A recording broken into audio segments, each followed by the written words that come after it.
थोडंसं मराठीकडे वळायचं झालं तर 2004 मध्ये श्वास आला आणि 2004 मध्ये आलेला श्वास याने लोकांना विचार करायला लावलं. त्या आधीचे आलेले मराठी चित्रपट आणि श्वास नंतर एक आलेला टर्निंग पॉइंट याकडे आपण कसं बघता आणि तुम्ही त्याच्यामधला टर्निंग पॉइंटचा एपिसेंटर होतात याकडे आपण कसं बघता? How it has change your life also. तुमच्या आयुष्यामध्ये अभिनेता म्हणून किती टर्निंग पॉइंटचा तो रोल होता आणि ओव्हरऑल मराठी इंडस्ट्रीमध्ये जो एक ट्रेंड सेट झाला त्यानंतर त्याकडे आपण कसं पाहता? सो ॲक्च्युली मराठीबद्दल आधीपासूनच आस्था होती. म्हणजे नाटकं तर उत्तमच होती.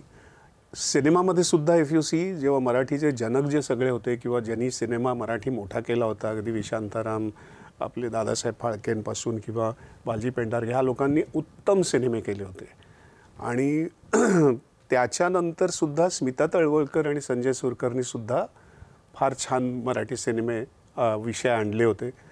पण मधल्या काळामध्ये सगळे असे ना विनोदी सिनेमे आणि ते सुद्धा हिंदीचे कॉपी केलेले असे विषय खूप यायला लागले होते आणि थोडंसं मराठी ऑडियन्स तुटत होता. आणि मी जेव्हा हे थिएटर आणि ॲक्टर होत होतो तेव्हा मराठीमध्ये मी स्वतःला पाहू शकत नव्हतो की मी कुठल्या त्यामुळे हिंदी आणि हे सगळे चालू होते. पण पहिल्यांदा म्हणजे असं झालं की संदीप सावंत हा स्क्रिप्ट घेऊन माझ्याकडे आला आणि मला म्हणाला अशा प्रकारचा एक सिनेमा मला करायचा आहे.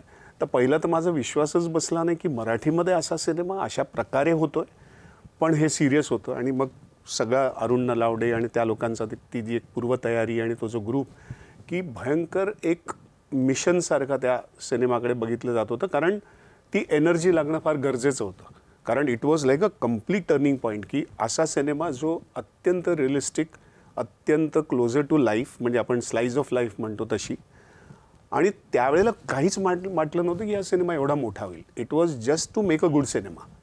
आणि त्या ह्याने तो सिनेमा झाला, एक्झिक्यूट झाला आणि तसा झाला. आणि नंतर मग जो सिनेमा तो असा त्यांनी जो टेक ऑफ घेतला, याचं कारण एकच आहे की चांगलं कॉन्टेंट किंवा तुम्हाला भिडणारं कॉन्टेंट लपून राहत नाही. हे आत्तासुद्धा तुम्हाला उदाहरणं दिसतील, कितीतरी दिसतील.